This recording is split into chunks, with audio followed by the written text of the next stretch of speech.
ರಾಜ್ಯ ಸರ್ಕಾರ SIT ತನಿಖೆಗೆ ಆದೇಶ ಮಾಡಿದಾಗ ಭಾರತೀಯ ಜನತಾ ಪಾರ್ಟಿ ನಾವು ಸ್ವಾಗತವನ್ನ ಮಾಡಿದ್ದೇವೆ. ತನಿಖೆ ಪಾರದರ್ಶಕವಾಗಿ ಆಗಬೇಕು, ಏನು ಅನುಮಾನಗಳು ಹುಟ್ಟಿ ಹಾಕಿದ್ದಾವೆ ಎಲ್ಲವೂ ಕೂಡ ಇತ್ಯರ್ಥ ಆಗಬೇಕು ಅನ್ನುವ ಅಪೇಕ್ಷೆಯನ್ನು ಕೂಡ ನಾವು ಎಲ್ಲರೂ ಕೂಡ ವ್ಯಕ್ತಪಡಿಸಿದ್ವಿ.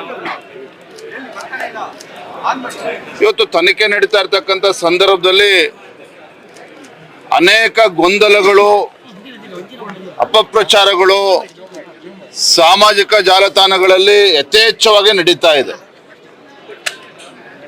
ಕೆಲವು ಹೇಳಿಕೆಗಳನ್ನ ನಮ್ಮ ಮಾಧ್ಯಮದ ಸ್ನೇಹಿತರು ಕೂಡ ಗಮನಿಸಬೇಕು. ಮೊದಲನೇದಾಗಿ ಉಸ್ತುವಾರಿ ಸಚಿವರುಗಳಾಗಿರುವಂತ ದಿನೇಶ್ ಗುಂಡೂರಾವ್ ಅವರು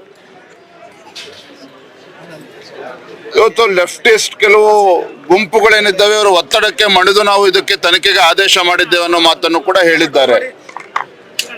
ಸ್ವತಃ ಈ ರಾಜ್ಯದ ಉಪಮುಖ್ಯಮಂತ್ರಿಗಳು DK ಶಿವಕುಮಾರ್ ಅವರು ಇದರ ಹಿಂದೆ ಒಂದು ಷಡ್ಯಂತ್ರ ಅಡಗಿದೆ ಅನ್ನೋ ಮಾತನ್ನ ಅವರು ಕೂಡ ಉಲ್ಲೇಖ ಮಾಡಿದ್ದಾರೆ. ಇವತ್ತು ನಾವಿಲ್ಲಿ ಬಂದಿರತಕ್ಕಂಥದ್ದು ನಾವು ಇಷ್ಟೇನೆ,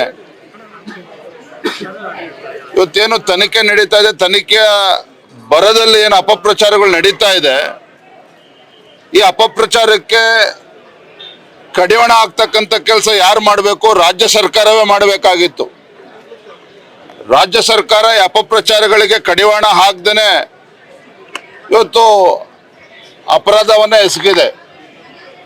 ನಾನಿವತ್ತು ರಾಜ್ಯದ ಮುಖ್ಯಮಂತ್ರಿಗಳಿಗೆ ಏನು ಅಪಪ್ರಚಾರಕ್ಕೆ ಇವತ್ತು ಕಡಿವಾಣ ಹಾಕದೇ ಇರತಕ್ಕಂಥ ಸಂದರ್ಭದಲ್ಲಿ ರಾಜ್ಯದ ಮುಖ್ಯಮಂತ್ರಿಗಳಿಗೆ ನಾಡಿನ ಜನತೆ ಒಂದು ಕ್ಷಮೆನ ಕೇಳಬೇಕು ಅಂತೇಳಿ ನಾನು ಈ ಸಂದರ್ಭದಲ್ಲಿ ಆಗ್ರಹ ಮಾಡ್ತಾ ಇದ್ದೇನೆ. ಭಾರತೀಯ ಜನತಾ ಪಾರ್ಟಿ ಈ ವಿಚಾರದಲ್ಲಿ ರಾಜಕಾರಣ ಮಾಡ್ತಾ ಇಲ್ಲ.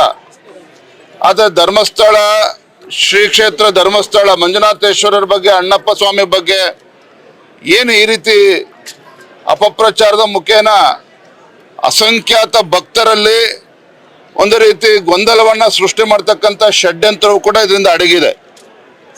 ಹಾಗಾಗಿ ಒಂದು 17 ಪ್ಲೇಸ್ ತೋರಿಸಿದ್ದಾರೆ, ಒಂದು ಪ್ಲೇಸ್ ಅಲ್ಲಿ ಯಾವುದೇ ಅಸ್ಥಿ ಪಂಜರ ಕಳೆಬರ ಯಾವುದೂ ಸಿಕ್ಕಿಲ್ಲ ಸರ್. ಸೊ ಇದಕ್ಕೆ ಏನಂತೀರಾ ಸರ್? ಈಗ ಇನ್ನೊಂದು ಕಾಂಗ್ರೆಸ್ನವರು ನಿಮ್ಮ ಮೇಲೆ ಈಗ ಹೇಳ್ತಾ ಇದ್ದಾರೆ, ಆರೋಪ ಮಾಡ್ತಾ ಇರೋದು. ಈಗ ಖಂಡ್ರೆ ಅವರು ನಿನ್ನೆ ಹೇಳಿದ್ದಾರೆ ಇದನ್ನೆಲ್ಲ ಕಳಿಸಿರೋದು ಬಿಜೆಪಿ ಅವರು, ಇದಕ್ಕೆಲ್ಲ ಹಿಂದೆ ಇರೋದು ಬಿಜೆಪಿ ಅವರು. ನೋಡಿ, ದಿನೇಶ್ ಗುಂಡೂರಾವ್ ಅವರ ಹೇಳಿಕೆಗೆ ಖಂಡ್ರೆ ಅವರು ಏನು ಉತ್ತರ ಕೊಡ್ತಾರೆ? DK ಶಿವಕುಮಾರ್ ಅವರ ಹೇಳಿಕೆಗೆ ಖಂಡ್ರೆ ಅವರಾಗ್ಲಿ ಮುಖ್ಯಮಂತ್ರಿಗಳಾಗ್ಲಿ ಏನು ಉತ್ತರವನ್ನ ನೀಡ್ತಾರೆ? ನಾನು ಆಗ್ಲೇ ಹೇಳಿದ್ನಲ್ಲ, ಭಾರತೀಯ ಜನತಾ ಪಾರ್ಟಿ ಧರ್ಮಸ್ಥಳದ ವಿಚಾರದಲ್ಲಿ, ಶ್ರೀ ಕ್ಷೇತ್ರದ ವಿಚಾರದಲ್ಲಿ ನಾವು ರಾಜಕಾರಣ ಮಾಡ್ತಾ ಇಲ್ಲ. ಆದ್ರೆ ಇವತ್ತು ಅಸಂಖ್ಯಾತ ಭಕ್ತರಲ್ಲಿ ಇವತ್ತೇನು ಗೊಂದಲ ಸೃಷ್ಟಿ ಮಾಡ್ತಕ್ಕಂಥ ಒಂದು ಷಡ್ಯಂತ್ರ ಇದರಿಂದ ಅಡಗಿದೆ, ಅಪಪ್ರಚಾರಗಳು ಏನು ನಡೀತಾ ಇದೆ, ಇದ್ರ ಬಗ್ಗೆ ರಾಜ್ಯ ಸರ್ಕಾರ ಯಾಕೆ ಇನ್ನೂ ಎಚ್ಚೆತ್ತುಕೊಂಡಿಲ್ಲ? ಇವತ್ತು DK ಶಿವಕುಮಾರ್ ಉಪಮುಖ್ಯಮಂತ್ರಿಗಳು ಸಂದರ್ಭ ಬಂದಾಗ ಷಡ್ಯಂತ್ರ ಬಹಿರಂಗ ಪಡಿಸ್ತೇವೆ ಅಂತ ಹೇಳಿದ್ದಾರೆ. ಯಾಕೆ ಇನ್ನೂ ಸಂದರ್ಭ ಬಂದಿಲ್ವಾ? ಹಾಗಾದ್ರೆ ಇನ್ನೆಷ್ಟು ಅಪಪ್ರಚಾರಗಳು ನಡಿಬೇಕಾಗಾದ್ರೆ ಇನ್ನು ಸಂದರ್ಭ ಬಂದಿಲ್ವಾಗಾದ್ರೆ DK ಶಿವಕುಮಾರ್ ಅವ್ರಿಗೆ? ಇದು ನಾನಲ್ಲ, ರಾಜ್ಯದ ಜನ ಇವತ್ತು ಪ್ರಶ್ನೆ ಕೇಳ್ತಾ ಇದ್ದಾರೆ ಈ ವಿಚಾರದಲ್ಲಿ. ಹಾಗಾಗಿ ರಾಜ್ಯ ಸರ್ಕಾರ ಇದ್ರ ಬಗ್ಗೆ ಉತ್ತರವನ್ನು ನೀಡಬೇಕಾಗ್ತದೆ.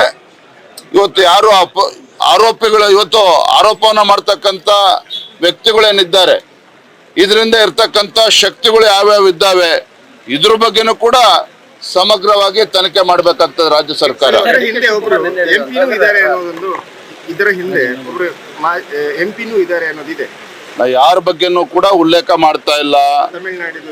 ರಾಜ್ಯದ ಒಬ್ಬ ಜವಾಬ್ದಾರಿ ಸ್ಥಾನದಲ್ಲಿರ್ತಕ್ಕಂಥ ಮಾನ್ಯ DK ಶಿವಕುಮಾರ್ ಅವರು ಮೊನ್ನೆ ಸದನದಲ್ಲೂ ಕೂಡ ಹೇಳಿದ್ದಾರೆ, ನಾನು ಕೂಡ ಧರ್ಮಸ್ಥಳದ ಈ ಮಂಜುನಾಥೇಶ್ವರನ ಪರಮ ಭಕ್ತ ಇದ್ದೇನೆ ಅನ್ನೋದನ್ನ ಹೇಳಿದ್ದಾರೆ.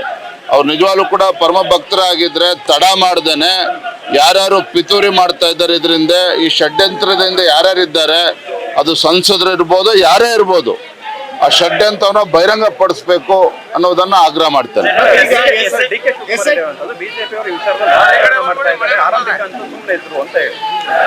ನಾನು ಹೇಳಿದ್ವಲ್ಲ, ನಾವು ತನಿಖೆ ಆಗಬೇಕು, ನಿಷ್ಪಕ್ಷಪಾತವಾಗಿ ತನಿಖೆ ಆಗಬೇಕು, ಪಾರದರ್ಶಕವಾಗಿ ತನಿಖೆ ಆಗಬೇಕು ಅಂದ್ರೆ ಇವತ್ತು ಕೂಡ ನಾವು ಸುಮ್ಮನೆ ಕೂತಿದ್ದೇವೆ. ಭಾರತೀಯ ಜನತಾ ಪಾರ್ಟಿ ರಾಜಕಾರಣ ಮಾಡಿದ್ದೇ ಆಗಿದ್ರೆ ಇದನ್ನ ಕಾಯ್ತಕ್ಕಂಥ ಅವಶ್ಯಕತೆ ಇಲ್ಲ. ಆದ್ರೆ ಇವತ್ತು ಕೋಟ್ಯಾಂತರ ಭಕ್ತರು ಇವತ್ತು ಬಹಳ ನೋವಿನಲ್ಲಿದ್ದಾರೆ, ಇವತ್ತು ನೋವಿನಲ್ಲಿದ್ದಾರೆ. ಹಾಗಾಗಿ ನಾವು ಅದಕ್ಕೆ ರಾಜಕಾರಣ ಮಾಡ್ತಾ ಇಲ್ಲ. ಇವತ್ತು ಷಡ್ಯಂತ್ರ ಅಂತೇಳಿ ಉಪಮುಖ್ಯಮಂತ್ರಿಗಳು ಹೇಳಿದಂಥ ಸಂದರ್ಭದಲ್ಲಿ ಆ ಷಡ್ಯಂತ್ರ ಬಹಿರಂಗ ಪಡಿಸ್ಬೇಕು ಅನ್ನೋದನ್ನ ಆಗ್ರಹ ಮಾಡ್ತಾರೆ. ಈಗ ನಾಳೆ ಸದನದಲ್ಲಿ ಒಂದು ಇದು ಕೊಡ್ತಾರೆ, ನಾಳೆ ಸದನದಲ್ಲಿ ಅವರು ವರದಿ ಕೊಡ್ತಾರೆ. ಆದ್ರೆ ಒಂದು ಈಗ ಈ ಎಲ್ಲ ಬೆಳವಣಿಗೆಗಳ ಹಿಂದೆ ಒಂದು ಲೆಫ್ಟಿಸ್ಟ್ ಗ್ರೂಪ್ ಇದೆ ಅಂತ, ಮತ್ತೆ ಇನ್ನೊಂದು ಯಾವುದೇ ಇದರಲ್ಲಿ 17 ಸ್ಪಾಟ್ಗಳಲ್ಲಿ ಎಡಪಂಥೀಯ ಸಂಘಟನೆಗಳು ಇದ್ದಾವೆ ಅಂತೇಳಿ ಸ್ವತಃ ದಿನೇಶ್ ಗುಂಡೂರಾವ್ ಹೇಳಿದ್ದಾರೆ. ಎಡಪಂಥೀಯ ಸಂಘಟನೆಗಳು ಇದರಿಂದ ಇದ್ದಾರೆ ಅಂತ ಹೇಳಿದ್ರೆ ಎಲ್ಲವೂ ಕೂಡ ಸಮಗ್ರವಾಗಿ ತನಿಖೆ ಆಗಬೇಕು. ಈಗ ಸ್ಥಳ ಪರಿಶೋಧನೆ ನಿಲ್ಲಿಸಬೇಕು ಅಂತ ನೀವು ಒತ್ತಾಯ ಮಾಡ್ತೀರಿ. ತನಿಖೆ ಏನ್ ನಡೀತಾ ಇದೆ, ತನಿಖೆ ಹೇಗೆ ನಡಿಬೇಕು ಅದನ್ನ ನಾನು ಹೇಳೋದಕ್ಕೆ ಸಾಧ್ಯ ಇಲ್ಲ. ಆದ್ರೆ ಒಂದಂತೂ ಸತ್ಯ, ನಾವು ಸದನದಲ್ಲೂ ಕೂಡ ಆಗ್ರಹ ಪಡಿಸಿದ್ದೇವೆ, ಇದ್ರ ಬಗ್ಗೆ ಮಧ್ಯಂತರ ವರದಿಯನ್ನ ರಾಜ್ಯ ಸರ್ಕಾರ ಮಂಡಿಸಬೇಕು. ಇದನ್ನ ಹುಚ್ಚಾಟ ಹೇಗೆ ಮುಂದುವರಿದೇನೆ ಇದು ಎಲ್ಲದಕ್ಕೂ ಕೂಡ ಶೀಘ್ರದಲ್ಲೇ ಇತಿಶ್ರೀ ಹಾಡಬೇಕು. ಧನ್ಯವಾದ.